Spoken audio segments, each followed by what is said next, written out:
Mari kita simak tausiah bersama Kiai Haji Mukhlason Rosyid. Selamat menyaksikan. Wajib unsurnya itu jenengan iki paham tentang tauhid. Tauhid yang dimaksud mengesahkan Allah khususnya tentang masalah zikir tadi.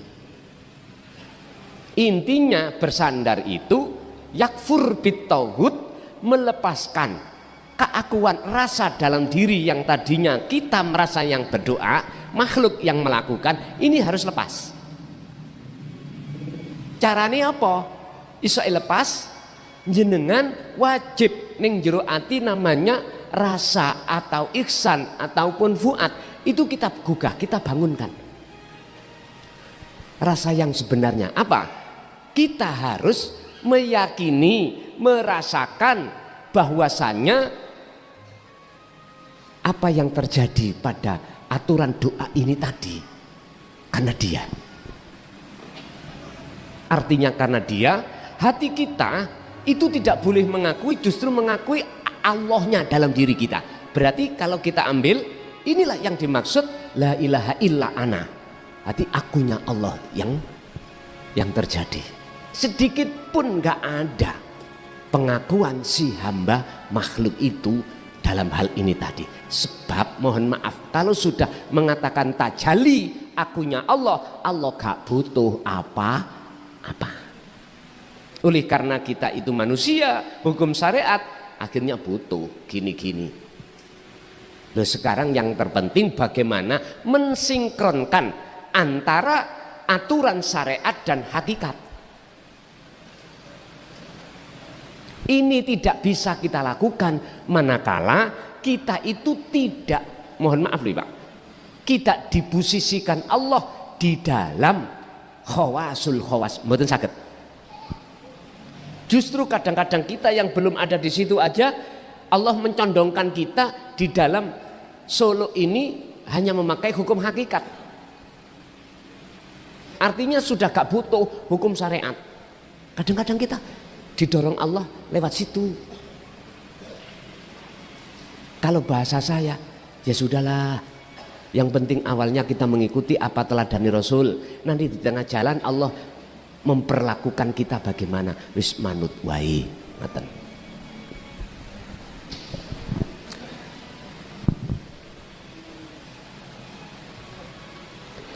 Wala tayassara, ini makalah berikutnya. Lan ora gampang apa matlabun perkara apa yang kita minta. Artinya doa itu mesti ketolak gitu loh.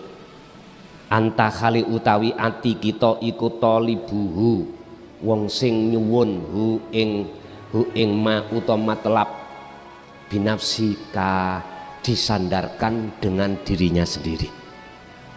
Artinya dalam hati sampean ini ndrenginging, ya Allah aku butuh, ya Allah aku butuh. Aku nih muncul makhluk niki, berarti kita itu sama halnya bersandar pada diri kita. Berupa apa sandarane? Al makna la yuraddu, ora bakal den tolak apa tolabun perkara kang den minta iktamata lamuno petanggenan nyandarake sira fihi ing dalam doa ala rabbika ing atase pangeran ira mim fadlihi saking peparinge Allah. Doa itu tidak akan pernah Allah tolak, alias mesti diparingke, mesti dikasihkan, dikabulkan jikalau hati kita itu bersandar hanya pada Allah. Tapi wala yusrun, lan ora gampang apa tolabun permohonan iktamata sing permohonan itu lamuno bertanggenan utawa bersandar nyandarake sira fihi ing dalam apa namanya doa ala kuwatika ing atase kekuatan ira wa khilatika lan ing atase daya upaya ira wa dzaka ikalan ing atase kepandaian iro. Maksudnya ini, nek sampai kali kula bersandar karena kepandaian kita misalnya dalam hal membaca fasih, dalam hal alim, nek bersandar teng mriku. mesti ditolak. Terus bersandar daya upaya. Aku bengi iki kok gak tangi ngono. Loh, jadi kita itu punya sandaran karomah. Itu yang dimaksud karomah. Kita bersandar pada itu. Kok gak ini tak wiridno karomah ngono. Lah ini. Atau kekuatan kita merasa bisa berdoa. Kita bersandar di situ. Miturut makalah ini. Gak gampang ikut diterima Allah. Alias angel. Kalau bahasa saya menisan ditolak. Ngoten pun. Maksudnya apa tak kejemi ditolak supaya waktu jenengan kali kula niki secara manusiawi masa syariat itu doanya biar khudur hati datang Allah. Makanya apa namanya as-sholah. Sholat itu kan doa ya. Isinya doa. Itu maksudnya sholat ini akan bisa khusyuk Pak. Sholat ini akan bisa khudur nang Allah kalau sistem ini dipakai. Kalau sistem ini tidak dipakai, ya kita ya seperti itu aja lah. Kalau tidak gugur kewajiban, hati kita mengharapkan balasan surga, balasan pahala. Padahal itu adalah makhluk ciptaan Allah. Padahal Qur'annya waqumu lillahi qanitin ay khashiin. Laksanakan itu dengan khusyuk. Laksanakan itu dengan khudur. Mana dibuka ayat ini di tengah masyarakat umum? Jarang Pak. Makanya jangan heran akibati kita sholat ya mung asal sholat. Mboten saged tidak doa, mboten saged. Asarhu keterangan man utai sapane wong iku aslama masrahake sapa man amrohu ing perkarane man kullahu ya sekabehe amr masrahake nang sapa lillahi maring Allah wastaslam lan tegese pasrah wa tawakkal lan tegese tawakal Allah wahdahu khalih sijine Allah. Barang siapa yang masalahnya itu diserahkan kepada Allah atau ditawakalkan kepada Allah, qoroba mongko nyidekake sapa Allahu Gusti Allah lahu maring man nyedekake apa sing dicedekake mang ya perkarane nyedek menyang apa albaida perkara kang adoh iku dadi idek waya saro lan perkara sing ad-doia lahu as-soba wa yasaron dadekake gampang sapa Allah ing man lahu maring perkara as-soba perkara kang angel akhire dadi gampang. Perkara yang jauh dadi dekat, perkara yang angel jadi mudah. Wis segala perkara apa terutama yang dikeluhkan putra putri lama gak oleh jodoh niki nek cara Joko ngono ketuweken umur sudah 40 bahkan 50 belum nikah jane kepuingin tapi belum teko-teko lawan tadi ada ya ini seperti ini ada. Bahkan kita sebagai orang tua Pak, kalau punya anak putri, kalau sudah umur 25 bahkan 30 bingung toh? Bingung, estu bingung. Kok gak nikah-nikah? Teman-temannya sudah punya anak dan sebagainya. Kadang-kadang kita sebagai orang tua itu nyekel batuk Pak. Kadang-kadang ada yang suka, dia nggak suka. Kadang-kadang ngapunten kang kadah dia suka orang lain tidak suka ada aja lah. Untuk mensikapi hal ini bukan perkaranya saya mendorong ngaji iki urusan dunia tidak enggak, kami hanya menyampaikan urusan jenengan ini mau mempraktekkan apa enggak itu urusan kita. Tapi yang jelas di dalam syarah tadi dikatakan perkara yang sulit menjadi mudah, perkara yang jauh menjadi dekat.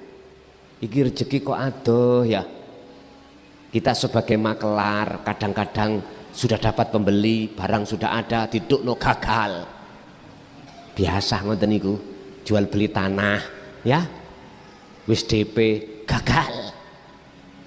Loh, kalau kita bersandar Pak, menyerahkan semuanya itu Allah, kita nggak bisa protes. Gagal ya sing gagal no sopo. Hasil ya sing menghasilkan siapa? Kalau hati sudah duduk di situ, justru itulah perkara yang susah kita dapatkan akhirnya dimudahkan Allah. Perkara yang jauh akhirnya dimudahkan Allah, didekatkan Allah.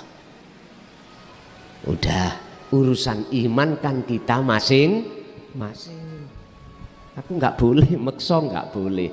Untuk beriman ini ndak, itu urusan kita masing-masing. Wa anjaha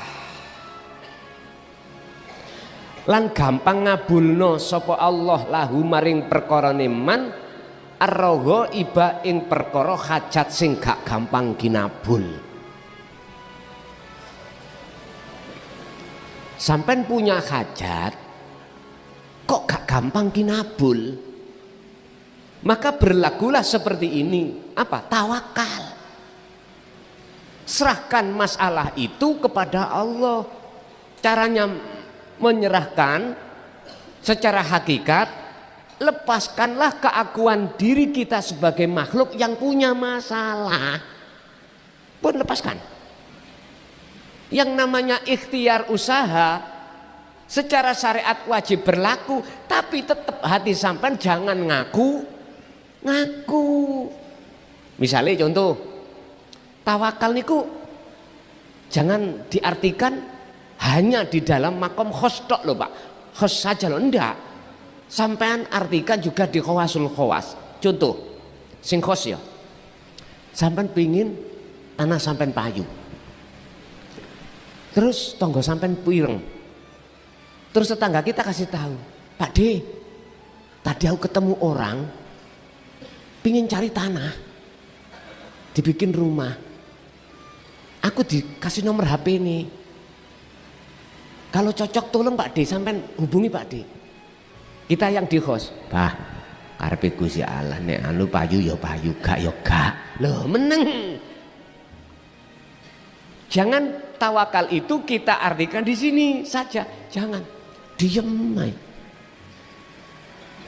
Ngomong, aku jane kepingin rokokan loh Pak, gitu, kepingin ngombe wedang. Kula tawakal nak nggone host, Bah, nek murup lah, nek nang cangkemku lah nyedot-nyedot dhewe ya. Jadi nggak ada tindakan, lho ngono lho. Kopi yo gak tak ambil, gak tak minum.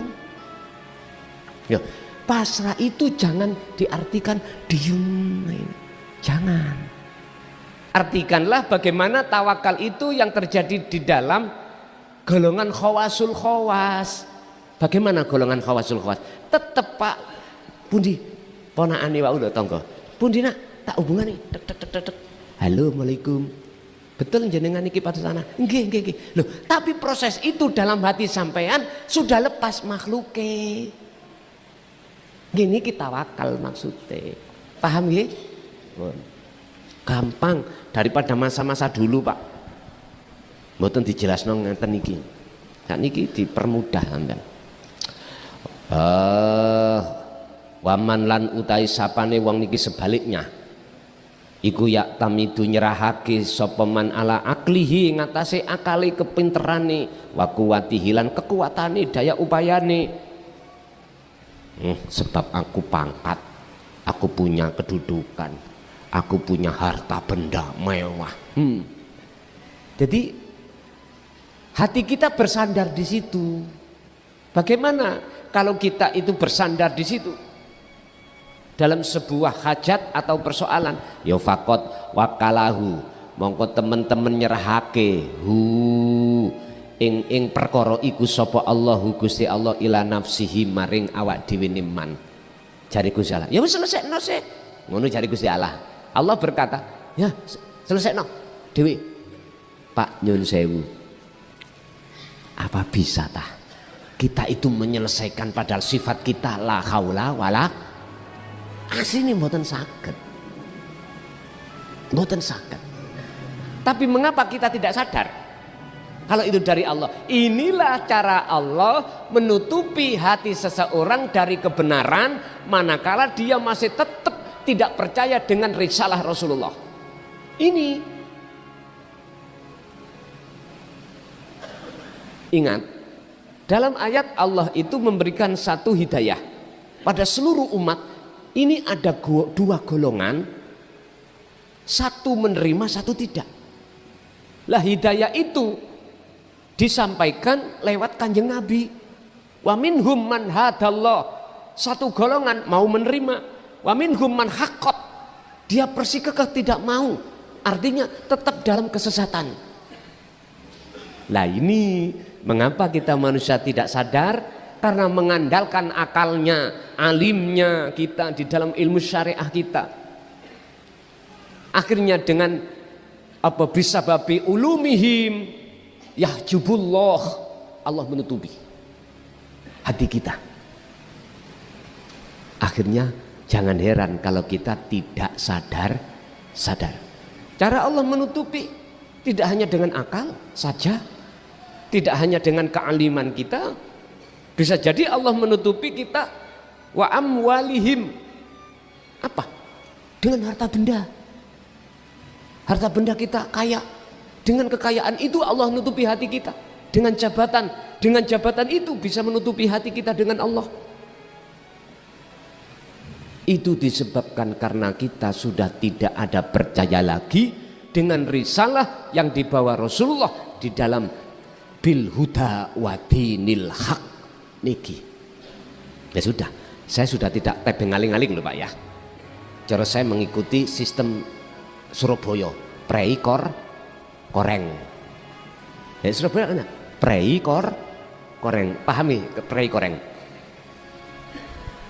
Siap dicaci, siap dihujat, siap dibentrok-bentrokkan. Artinya ini sudah resiko saya Pak. Malah penak kula terus didengkeni terus wis gak ngaji. Gak boleh ngaji ke Surabaya. Alhamdulillah Pak kula. Tambahan anggit sampe. Tapi yang seiman dengan hati saya ndrenginging lah ngoten nggih. Ya terus piye maneh, bagaimana lagi?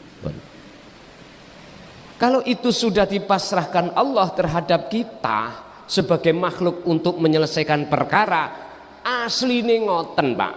Sesungguhnya nggak bisa kita. Bagaimana mungkin kita sebagai orang yang tidak punya daya upaya apapun sebagai makhluk bisa menyelesaikan persoalan? Enggak. Cuman kitalah yang tidak menyadari kalau semua itu lewat kudrat dan iradahnya Allah. Wasaufa yudilluhumullahu wa yuruddu jami'a raghabatihim. Wasaufa lan bakal yudilluhum menghinakan ngenokake hum ing mereka sapa Allahu Gusti Allah, wa yaruddu lan nolak sapa Gusti Allah jami'a raghabatihim ing sekabehane pira-pira hajate mereka. Kalau persoalan itu diserahkan kepada kita oleh Allah, wasaufa maka yang akan terjadi adalah Gusti Allah itu menghinakan kita dan menolak semua hajat-hajat kita. Ini Allah loh ya. Tandanya bagaimana Allah menghinakan kita? Dijauhkan hati kita dari Allah. Itu loh Pak. Dijauhkan hati kita pada Allah. Hati semakin kita berilmu tidak hidayah yang masuk, tapi semakin jauh hati kita pada Allah. Hadis Rasulullah sudah katakan, barang siapa yang ilmunya bertambah tapi hidayahnya itu tidak bertambah, itu pertanda orang itu semakin dijauhkan Allah dari Allah. Siapa yang hatinya dijauhkan Allah semakin lama, mohon maaf, orang itu pasti akan semakin buta hatinya pada Allah. Berarti cara prosesi Allah membutakan hati kita adalah persoalan tadi diserahkan pada kita, kemudian kita dihinakan Allah dengan bentuk hati semakin jauh pada Allah, tapi semakin dekat kepada selain Allah berupa rumongso kekuatan kita. Ini tambah kuat iman. Wah, sebab kok tak wocok gini, kok aku ikhtiar usaha gini, nggak mungkin berhasil. Loh, itu bentuk Allah menghinakan kita, menjauhkan kita. Wayaruddu lan Gusti Allah menolak hajatika. Hajat kita bagaimana? Apakah kekarapan kita gak hasil? Bukan itu, Pak. Maksud Allah menolak hajat kita bukan hanya perkara fisik itu ditolak, tidak dikasihkan Allah. Enggak. Kadangkala dikasihkan tapi menjadi mudorot, tidak menjadi berkah. Paham? Menjadi mudorot. Yang kedua justru malah semakin jauh. Itu maksudnya Gusti Allah nolak. Ini sampean ingat. Jadi kata-kata ditolak bukan berarti secara fisik tidak dikasihkan Allah. Enggak. Tapi bisa jadi dikasihkan, entah jedah berapa jedahnya, itu urusan Allah, tapi tidak barokah. Punya mobil misalkan, ya Allah ini hujan-hujan, ngaji kalau nggak sepeda motor susah saya dengan keluarga, anak 3, istri lagi, berarti 4, masa sih 1 sepeda motor, ya Allah minta mobil, dikasih, tapi nggak berkah. Tanda nggak berkah itu apa? Ndadekake sebab ati sampean kali kula semakin jauh terhadap Allah sebab mobil iki, jabatan sama. Justru malah kealiman kita, kesugihan kita, kekayaan kita, kekuatan kita itu kita jadikan sebagai bahan sifat yang muncul dalam diri kita yang disebut takabur kepada Allah, nandingi Allah. Padahal Allah wis dawuh inna sholati wa nusuki wa mahyaya wa mamati iku lillahi rabbil alamin. Mojone bisa, Pak. Kebanyakan praktek kita umat Islam gak iso. Karena apa? Karena kita menolak tauhid tadi loh, Pak. Kuncinya ada di situ. Sama, mengapa kita memperingati Maulid ini kok hanya secara syar'i saja, hakikinya tidak. Padahal hakikinya tujuannya adalah kita itu tafaul supaya jiwa kita betul-betul fitrah. Sampai Kanjeng Nabi dawuh ngene lho. Setiap bayi yang dilahirkan ini dalam keadaan fitrah. Artinya fitrah di situ hati ini ruhania, belum kecampuran urusan dunya. Ngoten lho niki. Hati ini murni wahdah datang Allah. Berhubung kita sudah melewati akil balik sampai puluhan tahun iki, hati kita campur dengan perkara selain Allah sehingga menjadi hati kita gelap pada Allah, sehingga nggak sadar semuanya itu Allah, perilaku Allah semuanya, wujud Allah semuanya, kita nggak sadar. Ini berarti tidak adanya kesadaran hati kita tentang hal itu, menunjukkan hati kita itu, jiwa kita belum fitrah. Makanya harus diadakanlah namanya tazkiyatun nafsi.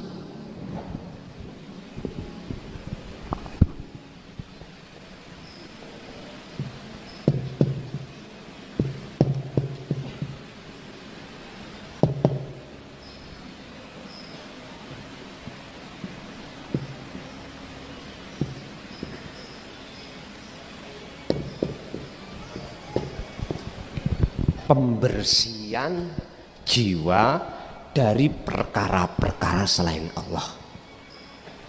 dibutuhkanlah 3 komponen: ilmu tauhid, amal berarti kholwat, istiqomah terus menerus.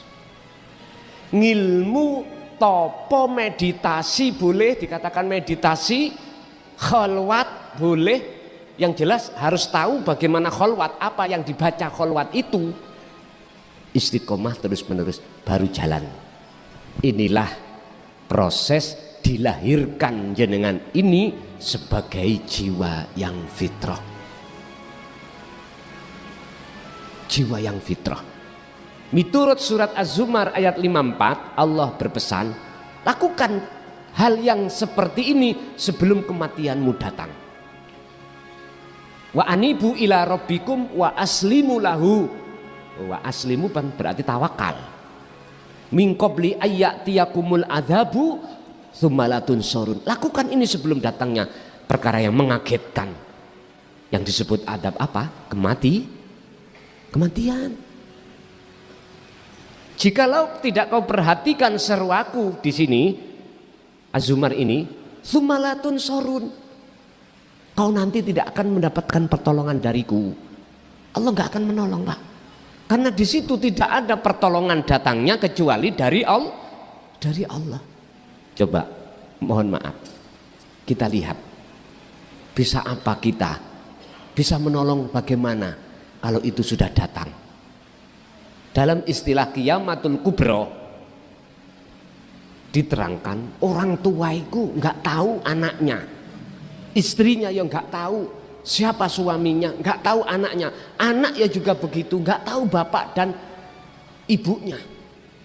Gupuh karepe dhewe, nggak bisa menolong orang lain, karena menolong dirinya saja nggak bisa. Bahkan orang yang dalam keadaan hamil melahirkan nggak terasa, itu semuanya kan bahasa sanempan, toh, Pak.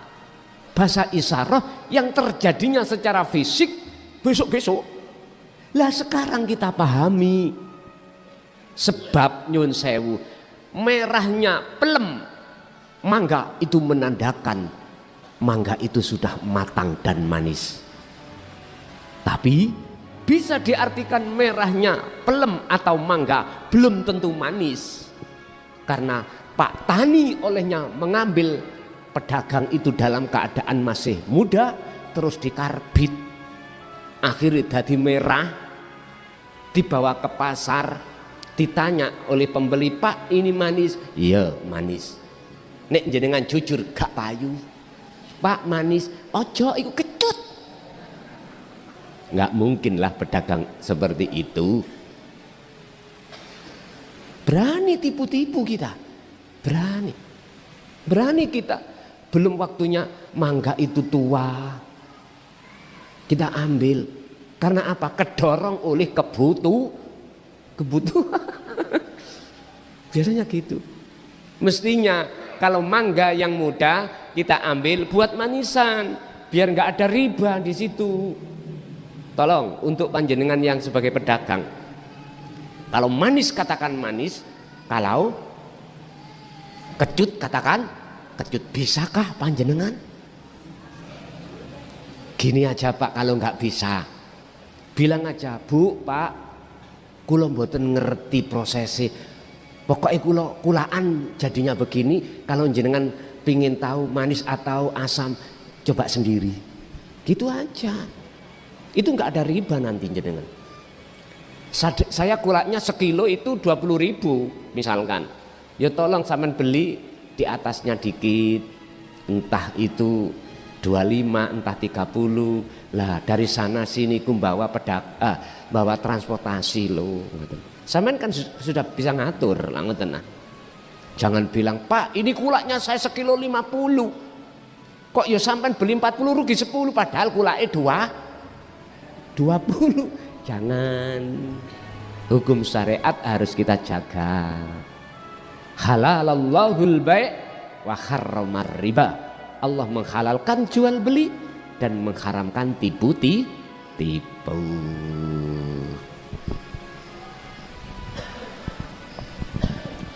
Al khulasatu tawi ringkesan. Nek wis ana khulasa berarti wis kate buyar, ngoten lho Pak. Idza lam yazal tatkalane durung ilang fikol bika ing dalem ati ira apa imanun iman bil mahlukati iman terhadap piro-piro makhluk. Contoh, sapa sing ngaji? Oh, klason. Iku berarti iman yang seperti ini belum hilang. Siapa yang sholat? Aku. Ning jero ati sampean lho. Ngakoni aku kita makhluk yang bisa Apabila perkara iman seperti itu belum hilang di dalam hati, maka fala tarju, mongko ojo ngarep-ngarep ira imanaka ing iman ira bil haqqi kelawan bener. Ai ihsani tegese iman naik ke ihsan. Jangan harap kita akan bisa ihsan iman kita manakala iman kita hati masih pada makhluk. Kan asalnya Islam, iman, lalu ihsan.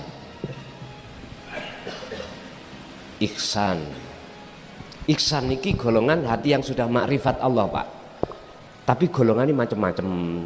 Ada makrifate iku masih di makom muraqabah.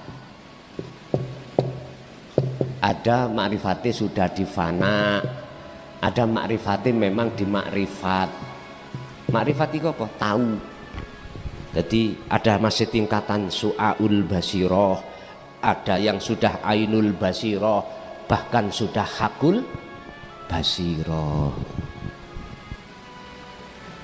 Barang siapa yang hatinya masih ada iman terhadap makhluk, maka jangan harap iman kita itu bisa ihsan. Jangan harap kita itu bisa makrifat Allah, nggak bisa. Atau gini, barang siapa saat di dunia ini hatinya masih ingin campur dengan makhluk, masih kecampuran makhluk, hati loh, bukan jasmani. Kalau jasmani ya sudah maklum, harus sebagai hablum minan nas. Lah hablum minallahi, hati kita masih kecampuran makhluk. Jangan harap hati kita akan bisa tahu nyata wujudnya Allah, dan atau hati kita mengharapkan hati yang tidak buta, nggak bisa. Hati kita mengharap perkara yang menutupi antara ruh dengan Allah ini tiada, jangan harap. Sama dengan ini spidol, Pak, tak tutupi kopiah, nggak akan terlihat wujudnya spidol. Kita umpamakan spidol itu wujudnya Allah. Kalau namanya kopiah ini masih bersarang, kopiah ini makhluk, Pak, ya, anggap makhluk, masih bersarang dalam hati kita. Jangan harap wujudnya Allah dohir batin dalam diri kita nyata, nggak bisa. Tapi ini jangan diartikan spidol itu Allah itu bisa ditutupi selain Allah. Nggak bisa. Kaifaya tasawwaru, gak mungkin Allah itu bisa ditutupi sesuatu. Sebab sesuatu selain Allah itu datangnya itu akhir. Bagaimana mungkin anak itu sebab wujudnya bapak? Lah gak mungkin toh. Justru yang mungkin wujudnya bapak sebagai sebab wujudnya anak. Paham ya? Ini harus dihilangkan. Ya sudah, akan nyata. Artinya semua pengakuan wujud makhluk dalam diri kita itu harus difanakan. Itu yang namanya prosesnya tazkiyatun nafsi tadi. Unsurnya ada 3, ilmu, amal, istiqomah. Kalau ini sudah jenengan lakukan, maka disinilah, Pak, proses tadi penghilangan tutupi ati songko sakliyane Allah.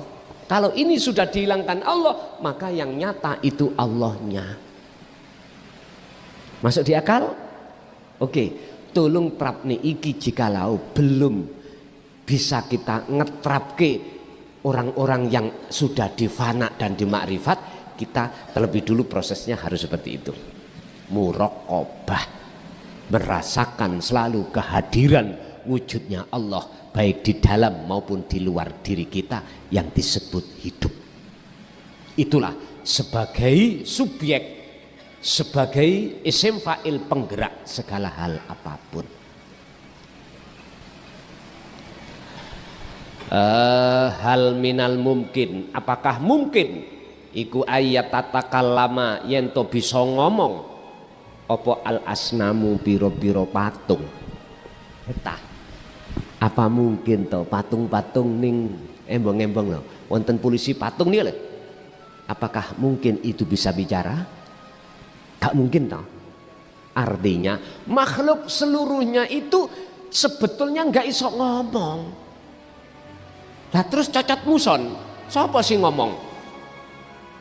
Loh, tolong sampai lewat su'aul basiro rasakan kehadiran wujudnya Allah. Kalau sebab nggak ada itu, ya nggak mungkin akan ada kalam. Kalam itu dari nufus, anfus, tanafus, nafas. Petang perkara dadi siji, muncullah namanya sifat kalam. Di dalam sifat kalam itu ada mausufnya, ada yang disifati. Endi? Yaitu sesuatu yang tidak bisa kami sebut. Itulah wujudnya Allah.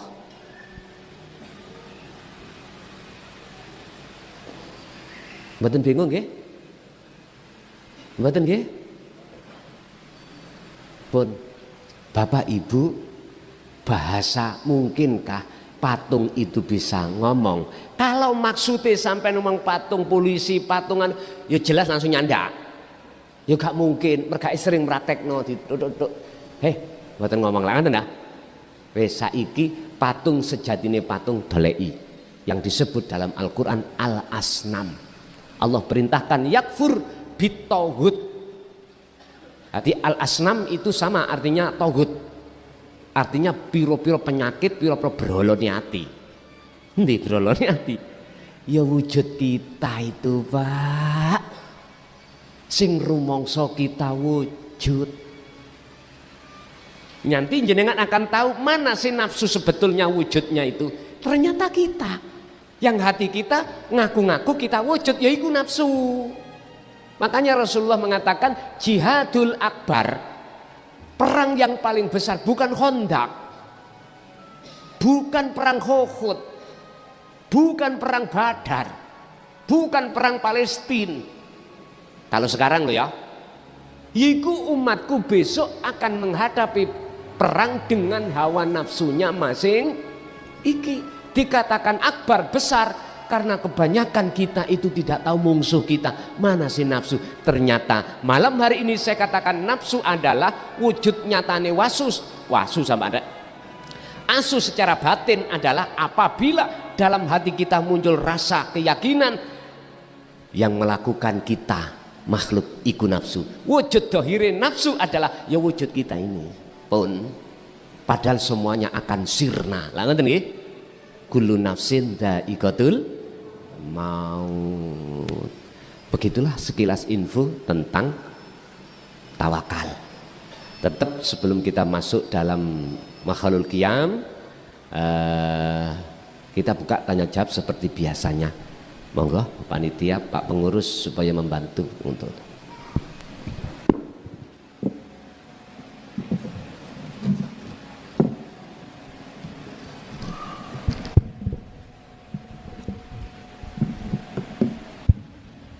Assalamualaikum warahmatullahi wabarakatuh. Matur nuwun Gus, waktunya yang diberikan kepada saya. Ini mau saya tanyakan soal kholwat ini Gus. Di dalam kholwat, apabila seorang sudah masuki alam fana, kan segala sesuatunya tidak ada, termasuk diri kita sendiri. Tetapi terkadang muncul makhluk Gus.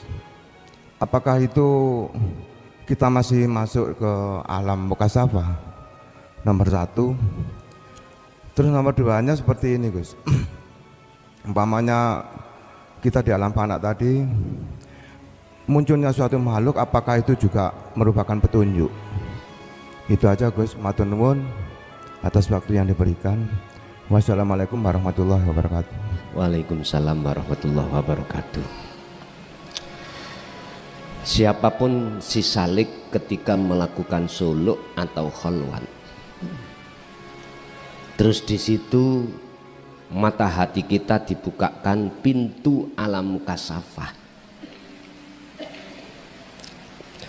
Apakah, pertanyaannya, itu termasuk hidayah, petunjuk, ataukah ketika kita suluk terus diketahukan makhluk, itu termasuk kita itu masih di alam kasafah? Jadi dua pertanyaan ini saya jawab iya. Hidayah buat siapa dan bukan hidayah buat siapa. Nanti barometernya itu tentang masalah dzikir, Pak. Yang pertama, apakah itu kasaf? Jelas. Karena itu suar itu berbentuk, bergambar. Contoh, jenengan melihat diri jenengan piyambak, ruh ini naik, sampean tahu jasad sampean duduk, atau sampean melihat suar orang lain, gambar makhluk lain, entah siapapun itu. Apakah surga? Apakah neraka? Apakah para rasul? Atau arwah-arwah leluhur kita?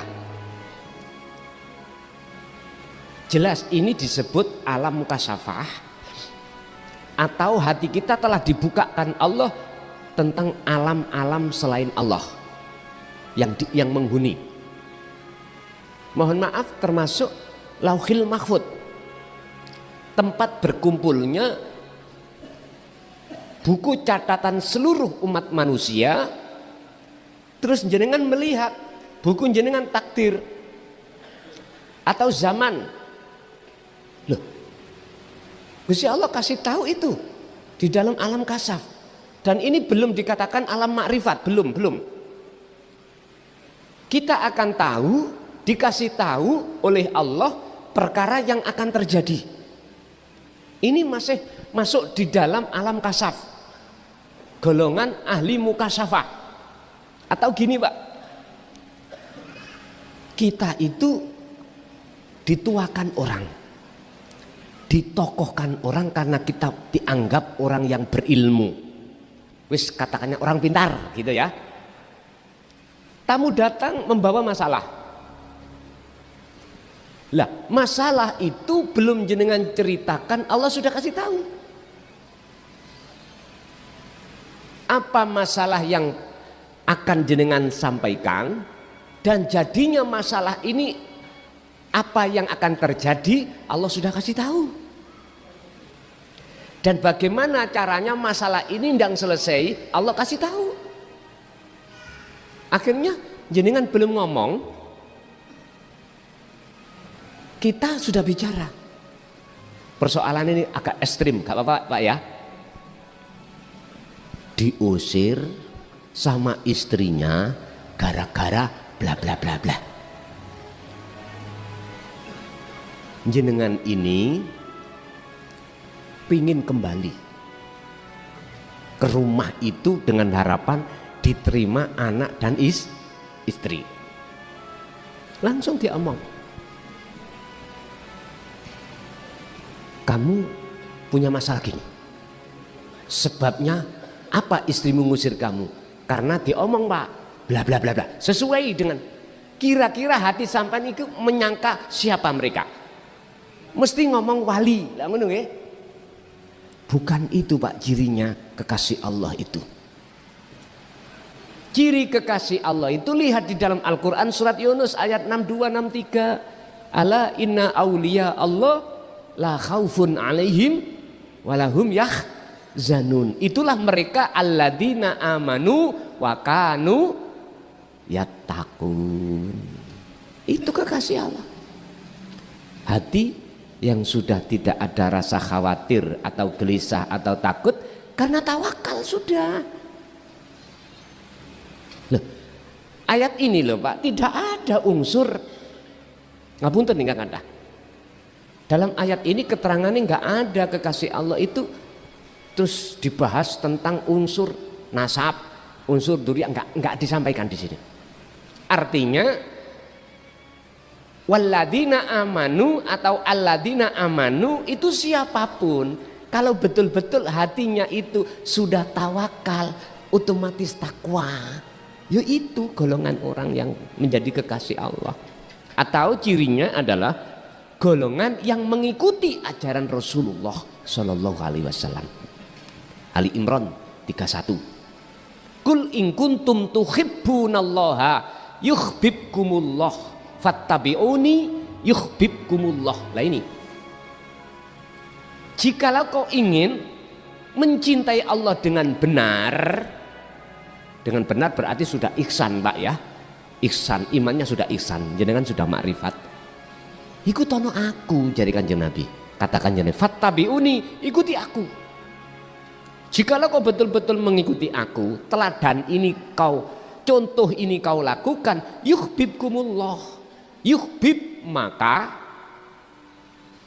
akan menjadikan kekasih sapa Allah kum ing sira kabeh. Berarti cinta sampean diterima oleh Allah, akhirnya jenengan dijadikan sebagai kekasih. Lah, jenengan mesti kaget, loh kok ro ya? Padahal orang pintar itu sudah dikasih tahu Allah. Oleh karena ini bahasnya makhluk, saya sebut sebagai alam mukasafah. Nah, tujuan sampean kali kula dididik Rasul terkait risalah dinut tauhid ini, endingnya itu tidak di situ. Tujuannya itu tidak di alam kasaf. Tujuannya itu di alam makrifat, alam musyahadah. Jikalau jenengan dibukakan tentang alam kasaf, pesan saya hati-hati. Itu bisa menjadi hidayah, justru malah bisa menjadi penghalang hati sampean.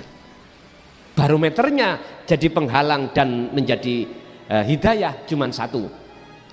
Sejauh mana ketika jenengan berzikir kholwat, bawakah zikir sirul asror ke fana'u dzikri? Itu pertanyaannya. Bawa atau tidak kita? Pertanyaan yang kedua adalah apakah itu hidayah di kasaf? Saya jawab iya, jikalau jenengan membawa dan memfungsikan bagaimana cara dzikir sejatine, dzikir yang disebut dikron kathiron sirul asror itu akan menjadi petunjuk itu. Kok bisa menjadi petunjuk? Gini nanti, sebagai proses kita di muraqabah, awal sekali Allah mengenalkan dirinya, wujudnya itu dengan wujudnya dunia seisinya. Sehingga dengan adanya wujud dunia seisinya, Anda akan merasakan wujud sebenarnya. Merasakan saja, belum melihat, masih merasakan adanya wujud di dalam atau di luar makhluk atau di luar dunia itu. Berarti Allah ini masih kita isyarahkan. Ini belum dikatakan makrifat. Belum. Ini proses memangnya. Sama dengan kita Pak, di hukum syariat, dunia seisinya sebagai petunjuk, sebagai hidayah, adanya wujudnya Allah, wujudin dunia seisine sebagai petunjuk, sebagai tetanda wujudnya Allah, karena wujudnya dunia yang mewujudkan Allah. Ini proses. Dimana kalau kita bicara proses, belum selesai proses loh Pak. Kita bicara proses itu belum selesai. Berarti ada jenjang lagi yang harus kita selesaikan. Kebanyakan kita enggak. Kalau sudah alim ibadai, alim dohire, sudah berhenti. Enjoy di situ, tidak mau berpikir rohaniyah di mata Allah. Sing penting saya al-imtithalul awamir wajtinabin nawahi. Secara fisik gak cukup Pak, harus ada proses berikutnya. Wong sekolah aja kita nggak cukup, SD harus SMP, SMP harus SMA, begitu seterusnya. itu akan menjadi petunjuk jikalau Allah sudah tidak kita isaroi. Kalau ada petunjuk atau Gusti Allah bisa kita tunjui dengan sesuatu, kita isaroi dengan sesuatu, berarti sifatnya Allah itu gak kekal. Lah terus bagaimana lu? Yuk sampean ilangi isaroi kumang. Jangan selain Allah itu kita jadikan sebagai tanda, sebagai petunjuk adanya Allah. Jangan. Ini kalau kita betul-betul mau makrifat loh ya, ke alam musyahadah. Nah terus bagaimana caranya? Itu tadi loh Pak, tolong ayo belajar ning jerone ati iki rasa iki digugah, dibangunkan. Rasa sing sejati iki digugah. Rasa apa? Aku nih Allah ini sampean gugah. Aku nih makhluk sampean buyarno. Niku mboten sesat tayo. Nyuwun sewu. Niku mboten kados ajarane Syekh Siti Jenar. Wis ta Pak, jenar-jenar titik gak apa-apa. Sing penting jenengan iki babalah wong mengatakan jenar-jenar titik. Lah sing penting sampeyan ngerti substansi daripada tauhid itu di mana? Makrifat. Makrifat itu tidak ada dua, Pak. Tunggal. Itu disebut esa. Kita makhluk nggak ada sudah, yang ada aku Allah. Lah niki kalau sampean itu diletakkan Allah di khos, dikatakan orang lain jenengan gendeng wis aliranmu gak tepak iki. Minggir Gusti Allah liwat. Lah wong saliyane Allah gak ono wisane. Ya bener toh. Tapi kalau bahasa khawasul khawas niku mboten. Nyun sewu nderek lintang, permios, permisi. Udah, tapi jero teng mriki bergelora akunya Allah. Baru ini disebut hidayah. Sekarang tadi penghalang. Oleh karena dalam diri kita belum menerima tentang ajaran tauhid, lebih-lebih fungsi daripada zikir tauhid la ilaha illa anta dan ana ini belum kita pahami, terus kita ngamalkan satu amalan apapun itu, apakah zikir siri atau jahri atau bacaan-bacaan yang lain, terus menjadikan kasaf itu Allah buka, justru akan jadi penghalang hati kita semakin jauh terhadap Allah. Berarti tidak menjadi hidayah. Lanjut.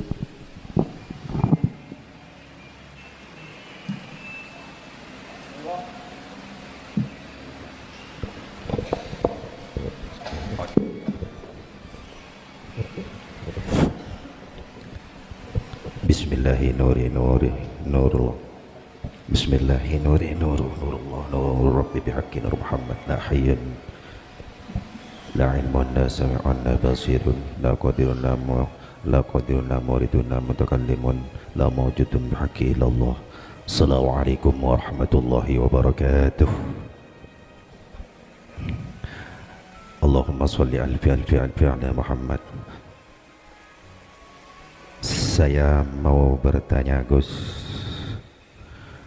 bagaimana caranya hati ini bertawakal kepada Allah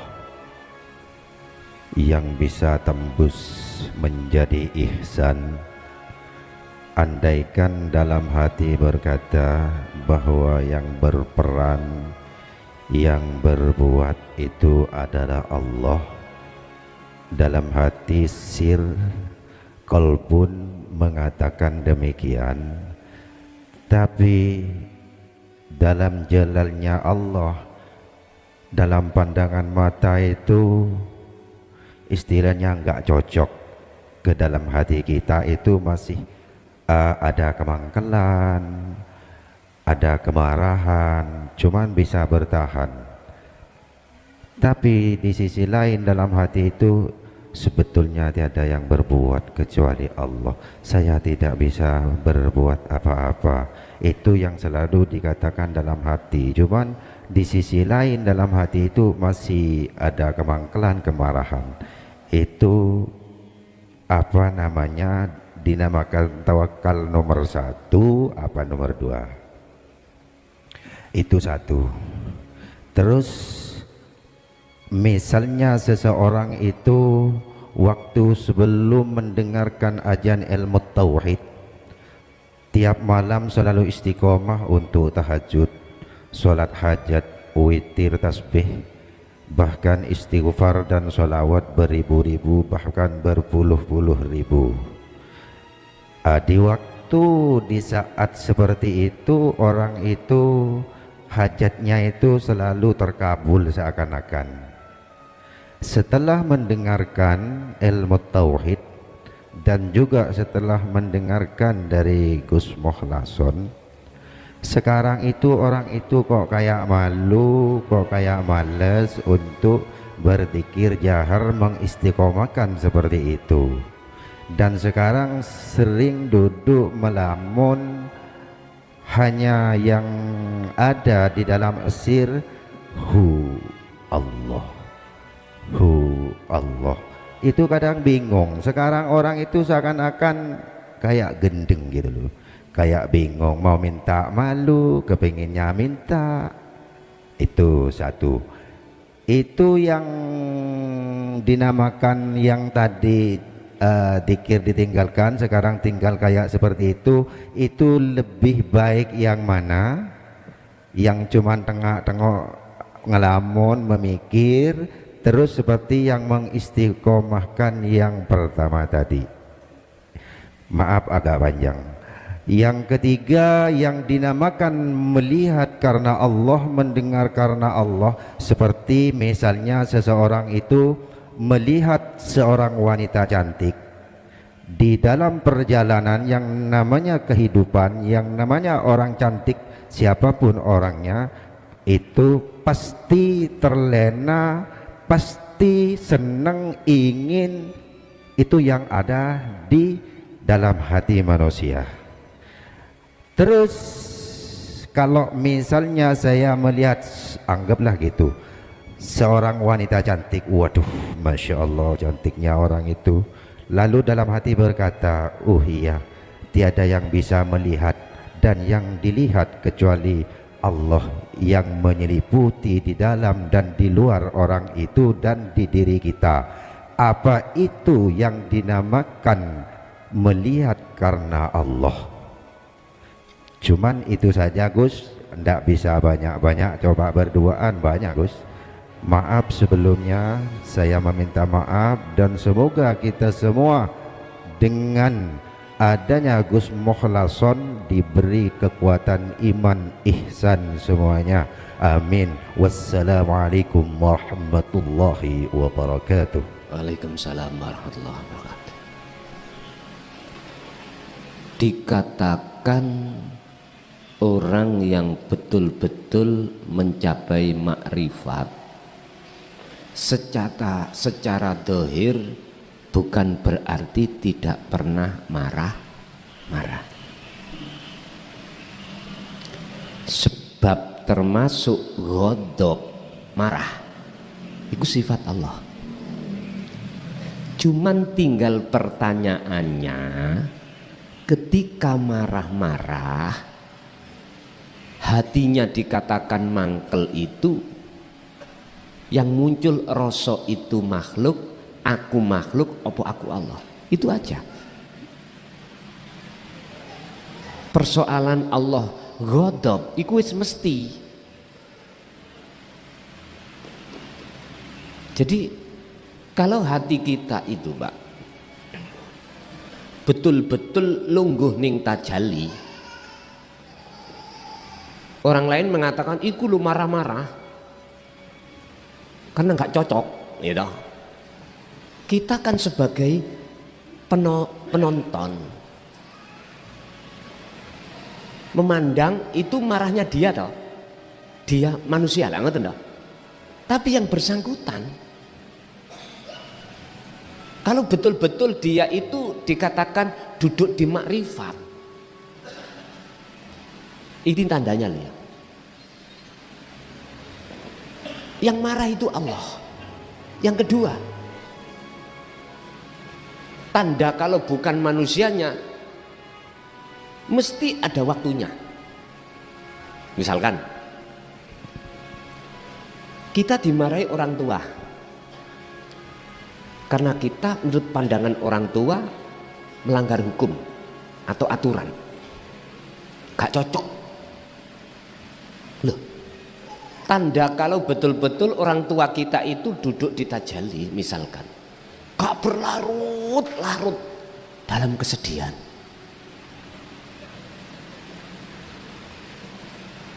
Kita sebagai sang pemandang, manakala memandang makhluknya mesti jadi ini wis mak repot, makrifat itu ya. Kok sih marah? Kita lupa Pak, kalau Allah itu punya sifat ghadab. Bahasa kita bahasa amarah. Makanya tadi saya katakan, orang yang sudah duduk betul-betul di makom makrifat bukan berarti tidak pernah marah. Suatu saat akan muncul marah, tinggal beliaunya itu mesti duduk di tajalli. Beda dengan marah kita. Kita duduk di takholi sebab perkara yang gak cocok pada kita sebagai orang tua nang anak. Mau marah-marah Pak, hati ini jelas terasa sakit. Kalau seperti ini, maka jelas ini tertanda tidak duduk di makom makrifat. Bapak Ibu rahimakumullah, ini membahas tentang ghadab. Lagi ada sifat Allah sebagai Ar-Rahim, Ghafur, pemaaf. Kalau kita lah enggak Pak sebagai menungso, kita bawa sampai mati pun kita bawa, akhirnya muncul dendam tadi lo ya. Ya seperti iblis itu Pak, ngapunten. Waktu zamannya Nabi Adam masih hidup, iblis itu disuruh sujud. Wa idh qala lil malaikati, ketika saat Allah dawuh terhadap malaikat usjudu, mereka pada sujud menghormat terhadap karya Allah dengan bentuk menciptakan Adam, bukan sujud pada Adam, badan. Menghormati, memuja karya Allah atas terciptanya Nabiullah Adam sebagai manusia. Illa iblis, kecuali iblis yang nggak mau. Karena apa? Karena di dalam hati iblis aba wastakbar, ada sifat takabur. Artinya gini,